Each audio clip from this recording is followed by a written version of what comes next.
नमस्कार दोस्तों, very good afternoon. आज जो टॉपिक ऑफ डिस्कशन ये हमारा रहेगा, this is all about the frequently asked questions जो पेशेंट्स हमको आकर के पूछते हैं रिगार्डिंग द एसीएल इंजरीज या स्पोर्ट्स मेडिसिन के या स्पोर्ट्स से रिलेटेड इंजरीज के बारे में। कुछ क्वेश्चंस आज डिस्कस करेंगे हम, जिसकी वजह से जो पेशेंट्स के दिमाग में कुछ उनका कंफ्यूजन रहता है वो हम दूर कर सके एंड जो most common applied treatment methods हैं उसके बारे में डिस्कस कर सके। सबसे पहला क्वेश्चन जो पेशेंट्स बहुत कॉमनली हमसे पूछते हैं कि एसीएल टियर यानी कि हमारा आगे वाला लिगामेंट के टियर होने के बाद में क्या सिम्टम्स आते हैं, कब जाकर के मरीजों को अपने डॉक्टर को दिखाना चाहिए। ACL injury is a very common injury जो आजकल हम देख रहे हैं बिकॉज ऑफ मेनी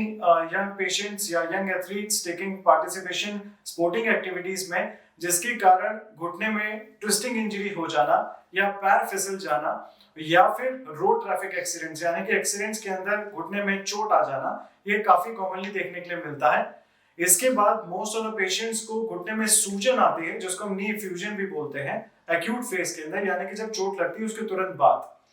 कभी कभी ये जब पेशेंट्स इसको नेग्लेक्ट करते हैं या काफी 2 हफ्ते के बाद या 1 महीने के बाद हमको दिखाने के लिए आते हैं, तो कुछ न्यू सिम्टम्स जो पेशेंट्स को डेवलप होते हैं उसके अंदर होता है तो घुटने के अंदर लचीलापन आना यानी कि इंस्टेबिलिटी आना, जैसे कि वो नीचे सीढ़ी उतरने की कोशिश करते हैं या फिर कहीं भी अनइवन सरफेस पे चलने की कोशिश करते हैं तो एकदम से उनको घुटने की एकदम गिव वे वाली फीलिंग आती है, यानी कि जैसे कि घुटना उनका अनस्टेबल हो गया है। सेकेंडली, कभी कभी जब अंदर की गद्दी यानी कि जिसको हम मेनिस्कस भी बोलते हैं, जो कि आपको यहाँ पे दिख रहा होगा, अगर मेनिस्कस में भी कोई टियर या चोट आती है उसके अंदर कभी कभी पेशेंट्स को लॉकिंग एपिसोड्स यानी कि घुटने का जाम हो जाना या अटक जाना, ये फीचर भी आता है।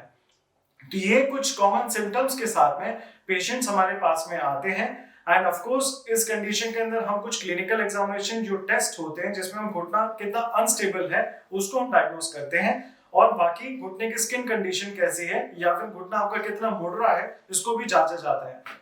मोस्ट कॉमनली इसको डायग्नोस करने के लिए हम कुछ एक्सरेज और एमआरआई स्कैन घुटने का कराते हैं, जिसके अंदर हम लिगामेंट की कंटिन्यूटी यानी कि लिगामेंट क्या पूरा आपका इंटैक्ट है वो देख पाते हैं, या उसके अंदर कहीं भी चोट या टियर आया है उसको भी हम डायग्नोस कर पाते हैं। सेकेंड कॉमन क्वेश्चंस जो हमसे पेशेंट आकर के पूछते हैं is regarding the graft type, यानी कि आप कौन सा ग्राफ्ट लेंगे अगर आप एसीएल रिकंस्ट्रक्शन या सर्जरी करवा रहे हैं तो।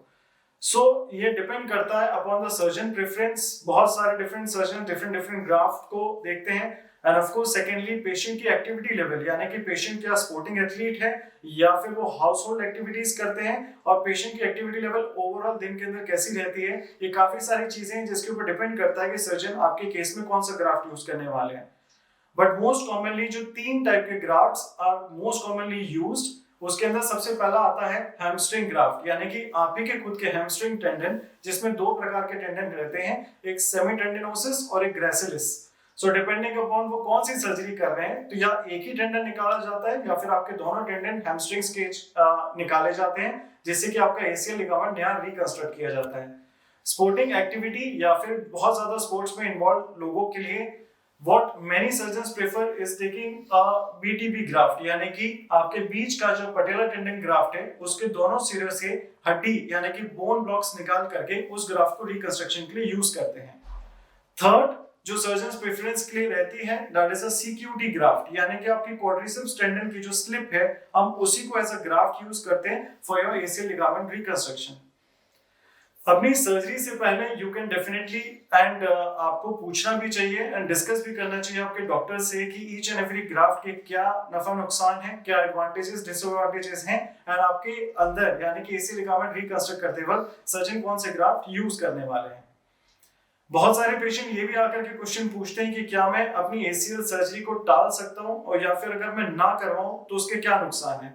Of course ACL ligament is added protection जो आपकी स्टेबिलिटी प्रोवाइड करता है घुटने को यानी कि आपके नी जॉइंट को। एक बार एसीएल लिगामेंट अगर टियर हो जाता है then your knee becomes unstable, यानी कि उसमें लचीलापन या इंस्टेबिलिटी आने लग जाती है। अगर हम इस लिगामेंट की सर्जरी नहीं कराते या हम इसको डिले करते हैं एंड आगे के लिए रुकते हैं, देन उसके आसपास के सपोर्टिंग स्ट्रक्चर्स यानी कि अंदर का कार्टिलेज जो कि ये चिकना सिरा होता है, अंदर का मेनिस्कस जो कि गद्दी होती है, एंड ऑफ कोर्स आगे डेवलप होने वाली आर्थराइटिस, ये तीनों चीजों का नुकसान होता है। तो अगर हम एसीएल लिगामेंट को नेग्लेक्ट करते हैं या फिर उसकी इंजरी के बाद में इंस्टेबिलिटी को काफी लंबे टाइम तक झेलते रहते हैं, तो नियर बाई स्ट्रक्चर्स के अंदर एक्स्ट्रा चोट आना या फिर उसके अंदर इंजरी होना बहुत कॉमनली देखा जाता है। एंड चांसेस ऑफ ऑस्टियोआर्थराइटिस यानी कि घुटने के अंदर घिसावट या घुटने में आर्थराइटिस या पेन आ जाना लेटर ईयर्स के अंदर काफी कॉमनली देखा जाता है। एक और जो एक बहुत कॉमन क्वेश्चन है और बहुत सारे पेशेंट जो डिस्कशन करते हैं हमारे साथ में is about the internal brace technique. क्या internal brace is the answer, और हर एक केस के अंदर इंटरनल ब्रेस करना चाहिए कि नहीं करना चाहिए ड्यूरिंग द एसीएल रिकंस्ट्रक्शन। सो सबसे पहली बात दोस्तों कि इंटरनल ब्रेस होता क्या है। So internal brace is a part of material यानी कि सूचर टेप या फाइबर टेप मटेरियल होता है around 2 mm to 3 mm millimetres का, जिसको हम अपने ग्राफ्ट को रीइंफोर्स करने के लिए यूज करते हैं यानी कि as an added extra protection. इसके अंदर फ्यू स्टडीज सेज कि द रिहैबिलिटेशन और या फिर आपका जो आगे के अंदर यानी कि ऑपरेशन के बाद के अंदर जो आपका रिकवरी प्रोसेस है इट इज क्वाइट एग्रेसिव और आप एग्रेसिवली पेशेंट को रिहैब प्रोटोकॉल पे डाल सकते हैं। बट क्या ये हर एक केस के लिए वैलिड होता है?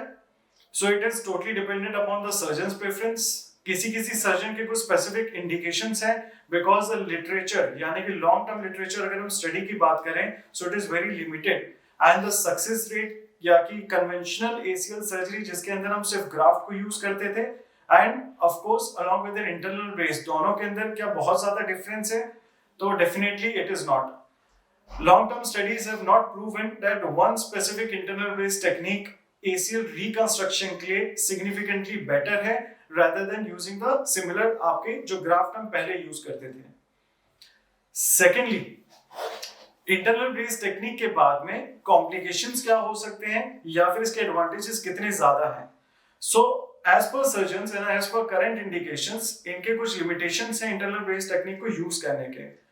जिन पेशेंट्स के अंदर लचीलापन यानी कि लिगामेंटस लैक्सिटी अगर आपको ज्यादा मिलती है एग्जामिनेशन करने पे,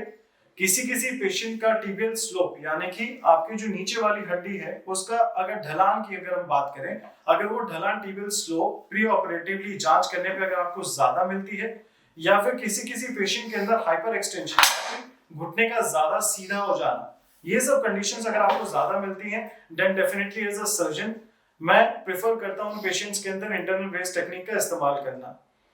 लेकिन क्या आपको हर एक केस के अंदर इंटरनल ब्रेस टेक्निक यूज करना चाहिए? I think it is up to the surgeon to decide and as per their experience कि उनको कैसे रिजल्ट्स मिले हैं, और अगर वो नॉर्मल कन्वेंशनल एसीएल ग्राफ्ट को यूज करते हैं तो उसके री रप्चर रेट्स उनके कैरियर के अंदर या एक्सपीरियंस वाइज कैसे हैं। एसीएल सर्जरी के बाद हमें हॉस्पिटल में कितने दिन रहना पड़ता है? This is also one of the most common questions जो पेशेंट्स पूछते हैं। So normally what we do is कि हम जिस दिन सर्जरी होती है सेम डे ही पेशेंट को मॉर्निंग के अंदर एडमिट करते हैं। आफ्टर अंडरगोइंग एनेस्थीसिया प्रोसीजर किया जाता है एंड पेशेंट को सेम डे हम हॉस्पिटल में रखते हैं and the very next day patient gets discharge. So जो टोटल ड्यूरेशन ऑफ स्टे आपका अस्पताल में रहता है वो सिर्फ एक दिन का रहता है। नेक्स्ट कॉमन क्वेश्चन जो पेशेंट हमसे पूछते हैं कि क्या हम एसीएल सर्जरी कराने के बाद पूरा वजन डाल के चल सकते हैं या फिर हमें बिस्तर पे ही रहना पड़ेगा? तो उसका आंसर डिफर करता है। फर्स्ट ऑफ ऑल, क्या आपके सिर्फ घुटने के अंदर एसीएल के लिगामेंट सर्जरी हुई है या फिर नियर बाय स्ट्रक्चर्स जिसको हम मेनिस्कस भी बोलते हैं उसका भी अगर हमने कोई प्रोसीजर किया है जैसे कि मेनिस्कस रिपेयर, तो दोनों के प्रोटोकॉल में थोड़ा बहुत फर्क आता है। आइसोलेटेड एसीएल रिकंस्ट्रक्शन के अंदर हम अगले दिन से ही मरीजों को as per there tolerance level वजन डलवाना उसी पैर पे शुरू करते हैं विद अ ब्रेस यानी कि घुटने के ऊपर प्रोटेक्शन के लिए एक एक्सटर्नल ब्रेस लगाते हैं। अगर किसी पेशेंट का साथ में हमने मेनिस्कस रिपेयर भी किया है तो उस रिपेयर वाली साइड को बचाने के लिए वी यूजुअली प्रेफर कि हम 3 हफ्ते के लिए पेशेंट को इस पैर पे वजन ना डलवाएं एंड 3 हफ्ते के बाद एज पर टॉलरेंस धीरे धीरे वजन डलवाना हम शुरू करवाते हैं। सेम थिंग हैपेंस विद कि हम कितना घुटना मोड़ सकते हैं after a knee ligament surgery. So as per an isolated knee ligament surgery जो मेरा प्रोटोकॉल है या फिर जो हमारे इस हॉस्पिटल का प्रोटोकॉल है, what we usually prefer is keeping the knee bending to around 90 to 100 degrees of range यानी कि 90 से 100 डिग्री तक घुटने का मुड़वाना हम शुरू करा देते हैं from the very next day of surgery and this continues till around 3 to 4 weeks after the surgery and 4 हफ्ते के बाद में हम आपके पूरे घुटने के मोशन यानी कि रेंज ऑफ मोशन हम पूरी लेकर के आते हैं। बट दिस एक्चुअली डिफर अगर हमने साथ में आपके गद्दी या फिर मेनिस्कस का भी कोई रिपेयर किया है। साथ में अगर हमने मेनिस्कस का रिपेयर किया है, then we usually prefer to keep the knee bending only till 90 degrees for around 4 से 6 हफ्ते के लिए, यानी कि 4 to 6 वीक तक, एंड 6 हफ्ते के बाद ही हम आपके पूरे घुटने को मुड़वाना शुरू करते हैं। नेक्स्ट टॉपिक जो डिस्कस के लिए काफी ज्यादा पेशेंट्स आजकल हमसे आकर के पूछते हैं इज अबाउट कि क्या डॉक्टर साहब आप इंटरनल ब्रेस टेक्निक के साथ ही एसीएल लिगामेंट का रिकंस्ट्रक्शन करेंगे, या फिर इंटरनल ब्रेस सर्जरी आप करने वाले हैं कि नहीं करने वाले। सो इसका आंसर देने से पहले दोस्तों हमें ये चीज समझना जरूरी है कि इंटरनल ब्रेस टेक्निक होती क्या है। इंटरनल ब्रेस टेक्निक के अंदर हम एक धागा जिसको हम टेप भी बोलते हैं अराउंड 2 से 3 मिलीमीटर का, हम इसको यूज करते हैं अक्रॉस आ लिगामेंट, यानी कि जो हमने लिगामेंट बनाने के लिए लिया है उसी ग्राफ्ट के अक्रॉस हम इसको रीइंफोर्स करने के लिए लेते हैं। लेकिन ये सर्जन टू सर्जन डिपेंड करता है कि क्या वो हर एक case of ACL ligament surgery के अंदर इंटरनल ब्रेस का यूज कर रहे हैं या फिर कुछ स्पेसिफिक इंडिकेशंस के साथ में। So it is totally a surgeon's preference, but अगर हम लिटरेचर को देखें then there is no statistically, यानी कि बहुत कोई significant data long term studies पे नहीं मिला है अभी तक देखने के लिए कि after internal brace and without internal brace दोनों के रिजल्ट्स में कुछ फर्क आया है। So this is a thing which we have to understand कि वो specific indications as per the knee surgeons, जो sports medicine surgeon है जो आर्थ्रोस्कोपी कर रहे हैं, वो कौन से केसेस में इंटरनल ब्रेस टेक्निक का इस्तेमाल करते हैं। ऐसे पेशेंट्स जिनके अंदर लचीलापन बॉडी के अंदर ज्यादा है, यानी कि जिसको हम हाइपरलेक्सिटी सिंड्रोम बोलते हैं, ऐसे मरीज। सेकेंडली उन पेशेंट्स के अंदर जिनके अंदर हाइपर एक्सटेंशन यानी कि घुटने का ज्यादा आगे की तरफ बेंड होना कॉमनली देखने को मिलता है, ऐसे पेशेंट्स के अंदर, या फिर पीसीएल लिगामेंट का रिकंस्ट्रक्शन यानी कि जो पीछे वाले लिगामेंट का क्रूशिएट लिगामेंट का रिकंस्ट्रक्शन अगर आप करते हैं ऐसे पेशेंट्स में, या फिर जिन पेशेंट्स के अंदर टीबियल स्लोप यानी कि आपके नीचे वाली हड्डी की जो ढलान है, जो स्लोप है, अगर वो 12 डिग्री से भी ज्यादा है, तो ये कुछ स्पेसिफिक इंडिकेशंस हैं जिनके अंदर I personally prefer to use an internal brace, यानी कि जो फाइबर टेप या सूचर टेप आप साथ में इस्तेमाल करते हैं अपने ग्राफ्ट के। क्या हर एक केस के अंदर हमें इंटरनल ब्रेस टेक्निक का यूज करना चाहिए? आई थिंक इसका आंसर डिपेंड करता है कि एज पर आवर एक्सपीरियंस, यानी कि जो सर्जन्स का एक्सपीरियंस है विद एन आइसोलेटेड लिगामेंट का reconstruction with and without brace कैसा रहा है। अगर आपके re rupture rates are almost equivalent then इसका कोई एडेड एडवांटेज नहीं है, लेकिन ऑफ कोर्स जो मैंने इंडिकेशंस आपको बताए हैं उस सब इंडिकेशंस के अंदर इंटरनल ब्रेस प्रोटेक्ट आपके ग्राफ्ट को करता है, जिसकी वजह से इसके री रप्चर होने के चांसेस काफी कम हो जाते हैं। नेक्स्ट क्वेश्चन जो पेशेंट्स हमसे आकर के पूछते हैं कि कौन सा इम्प्लांट बेहतर है, बायोस्क्रू बेहतर है कि एंडो बटन बेहतर है कि किसी बटन के साथ में अगर आपने फिक्स किया वो बेहतर है, तो इसका जवाब सिंपल सरल शब्दों में ये है कि I think it is your surgeon is the best person to decide about this rather than the patient. Surgeons के एक्सपीरियंस के ऊपर, उन्होंने अपने पुराने केसेस के अंदर जो आज तक उन्होंने अभी तक किए हैं उनके अंदर उनका जो सक्सेस रेट कैसा है, एंड आई थिंक इसके ऊपर ध्यान देने से ज्यादा अच्छा है कि ये सोचना कि हमारे पास जो हम ग्राफ्ट के टनल पोजीशन कर रहे हैं, यानी कि जो ग्राफ्ट की टनल्स बना रहे हैं वो हम कितनी सही बना रहे हैं। आई थिंक इस पूरी सर्जरी के अंदर इट इज मोर इम्पोर्टेंट कि ये टेक्निकली करेक्ट करी जाए, and implant also has a role to play but it is not the maximum role. जरूरी ये रहता है कि आपकी टनल पोजीशन, आपका ग्राफ्ट का जो डायमीटर निकला है एंड आपकी जो ग्राफ्ट की लेंथ निकली है वो सब कुछ एक्यूरेट होना चाहिए long term success of this results के लिए, because no implant is going to protect your graft अगर वो पहले से ही कमजोर है तो, या फिर अगर आपकी टनल की पोजीशन उस ग्राफ्ट को डालने के लिए अगर गलत बनाई गई है तो उन पोजीशन के अंदर ऑफ कोर्स आपके चांसेस ऑफ ग्राफ्ट रप्चर ज्यादा रहते हैं। सो मेरे हिसाब से technical expertise of the treating surgeon, यानी कि सर्जरी करने के दौरान सर्जन ने कितने अच्छे तरीके से आपके टनल्स को बनाया है, आपका ग्राफ्ट डायमीटर, आपका ग्राफ्ट कितना अच्छा लगा है, ये सब मेजर रोल प्ले करता है आपके सक्सेस रेट के लिए रादर देन जस्ट एक इम्प्लांट सेक पे। मोर इम्पोर्टेंट, आजकल जो पेशेंट्स के अंदर बहुत ज्यादा हमें देखने के लिए मिलता है, यंग पेशेंट्स में आर्थराइटिस बहुत कॉमनली है। तो ये क्वेश्चन लोग पूछते हैं कि आजकल इतने यंग पेशेंट्स में आर्थराइटिस का रीजन क्या है।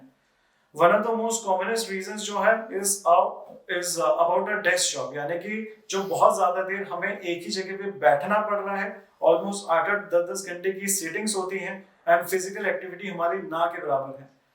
So in fact inactivity is one of the most commonest reason जो आपके घुटनों को जाम करने में, स्टिफ करने में एंड प्रीमेच्योरली आर्थराइटिस डेवलप करवाने में बहुत ज्यादा आपको प्रीडिस्पोज करती है।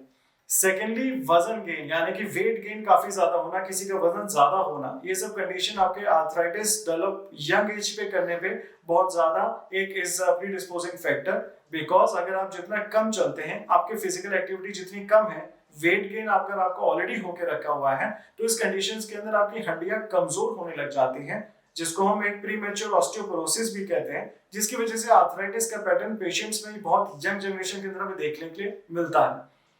कुछ चीजें जो हम अपनी लाइफ में चेंज कर सकते हैं is of course being physically active. अपने शरीर के लिए आधे घंटे से 1 घंटा निकालना, कोई फिजिकल वर्कआउट करना, अपने सिटिंग जॉब या डेस्कटॉप जो आपका जॉब है उसके अंदर फ्रीक्वेंट ब्रेक्स लेना, after every half an hour to 1 hour just roam around 5 minutes का ब्रेक लेकर के अपने स्ट्रेचेस करिए, थोड़ा चल फिर लीजिए, जिससे कि आपकी जॉइंट्स की मोबिलिटी बनी रहनी चाहिए। And strengthening exercises, strengthening exercises is around the muscles जो आपके प्रेजेंट रहते हैं घुटने के आसपास, यानी कि जोड़ के आसपास। इन जोड़ के आसपास के मसल्स को स्ट्रेंथन अगर आप रेगुलरली करते रहते हैं, देन ऑफ कोर्स आपके आर्थराइटिस के आगे प्रोग्रेस होने के चांसेस कम हो जाते हैं।